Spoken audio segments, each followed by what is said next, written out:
Today is Easter Sunday, the long-awaited day, the day we have prepared for the past 40 days with prayer, fasting, and almsgiving. The day that the Savior of the world, in fulfillment to his words, has risen from the dead. For the past 3 days, we have been in intense mood of prayer through the Triduum, these 3 most holy days, building up to what we are celebrating today. Interestingly, it was just one mystery that we have been celebrating: Holy Thursday, Holy Good Friday, and today, Easter Sunday. The mystery of God's love, the love that is so enormous, so deep, that we could not unpack it, unravel it, unwrap it just in a day. On Holy Thursday, we celebrated that self-giving of Jesus Christ in the institution of the Eucharist and the institution of the priesthood as ministers of the Eucharist. And also in that commandment, mandatum, love one another as I have loved you. On Good Friday, that love of Jesus, of the God the Father, was taken to another level when his Son died for the sinful humanity. And on Holy Saturday, we were in this mood of awaiting that comes with anxiety, yet with excitement. At Christmas, we awaited the birth of Jesus.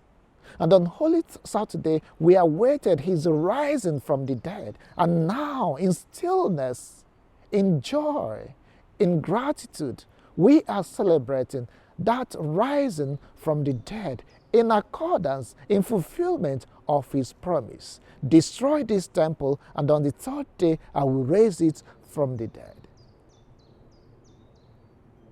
Again, talking about his death, Jesus also said, as Jonah was in the belly of the fish for 3 days, so shall the Son of Man be in the belly of the earth for 3 days.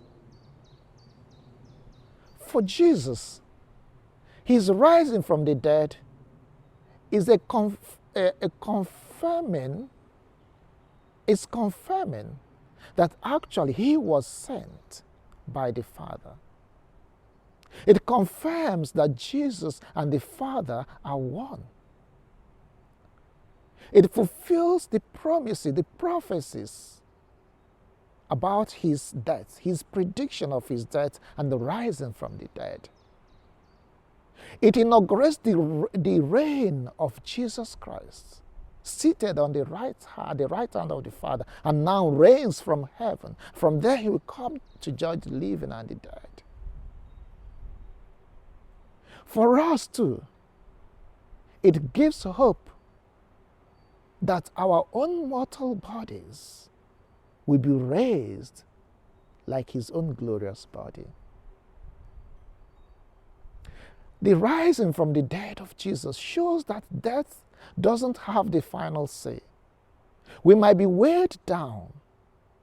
We might be knocked down. We might even end in physical death. Yet that is not the end. There is hope of our rising from the dead. His rising from the dead gives assurance of an inheritance that has been prepared for us. However, there are different stories of the resurrection that might be told. One of the first stories told about the resurrection of Jesus is that it was not true. It didn't happen. It was a farce. Some people told the story that since Jesus in the Gospels was known for disappearing each time they wanted to catch him, each time they wanted to trap him, each time they wanted to arrest him. Now, probably that is what also happened when Judas, one of his beloved disciples, betrayed him, that Jesus meandered, he disappeared. And in order to deceive the crowd, that the soldiers then caught one of his disciples and crucified him, and it wasn't Jesus that was crucified. But that is not true. That is false. Another story told about this resurrection is that Jesus Christ actually did not die. He was unconscious. And at night, when he regained himself, he got up and walked away. And then the story that he has risen from the dead. But of course, this story about the trying to disprove the resurrection is also false. The one we have recorded in the Gospel of Matthew is that while the soldiers were asleep, his disciples came and took his body, stole the body, and then came to announce to the people that he has risen. And even the chief priests, the scribes, told the soldiers, this must be the story you will tell, and if the governor comes to hear about this, we are going to protect you. They even paid the soldiers to tell this false story. But this did not make any headway. St. Paul, writing to the Corinthians, tells us that Jesus died according to the scriptures. It was already predestined, it was already written, it was already prophesied that he would die. And we are the beneficiaries of his death. And that he was buried. Of course, we don't bury someone who is alive. The burial is a way of confirming that actually he died. But he didn't end there. He rose on the third day, again in accordance with the scriptures. The scriptures foretold that he would rise. And all these things happening confirm, fulfill those prophecies, those predictions, those promises. And for us, the rising of Jesus gives hope to us. It liberates us. The emptiness of the tomb discovered by Mary Magdalene, confirmed by the disciples Peter and John, is a proof. I don't know the story that you tell.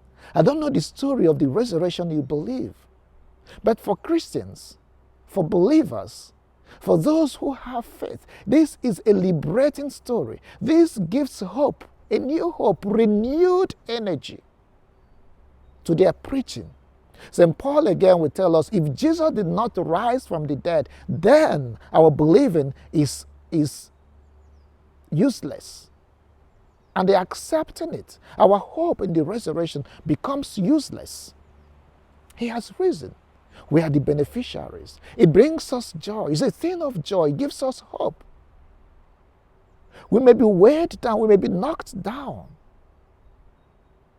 But we still have the hope that death doesn't have the final say. Sin doesn't have the final say. Jesus' victory, his rising from the dead, is our own victory over sin and death, over anything and everything that keeps us unhappy in this world. But of course, there is something else that the resurrection does for us. It transforms us. It makes us new creatures, new beings. The tomb is also a symbol of the womb, where life is nurtured, where life is received, and from where life is given. So we are being born anew, renewed. We are transformed. But the story of the resurrection, the encounter with the risen Christ, always brings that transformation and sends us, motivates us to go to make this known to others. This is the mission that Jesus gives us today. To go and proclaim him, to go and make him known, to go and tell others the story of the resurrection and to bring this joy into people's lives. So this is what Jesus charges us today. This is what the real season is all about. This is what you are being told to do. Make him known. Make the story of the resurrection known by the way you live your lives, bringing joy, happiness, peace, and harmony to people that you meet, you come in contact with.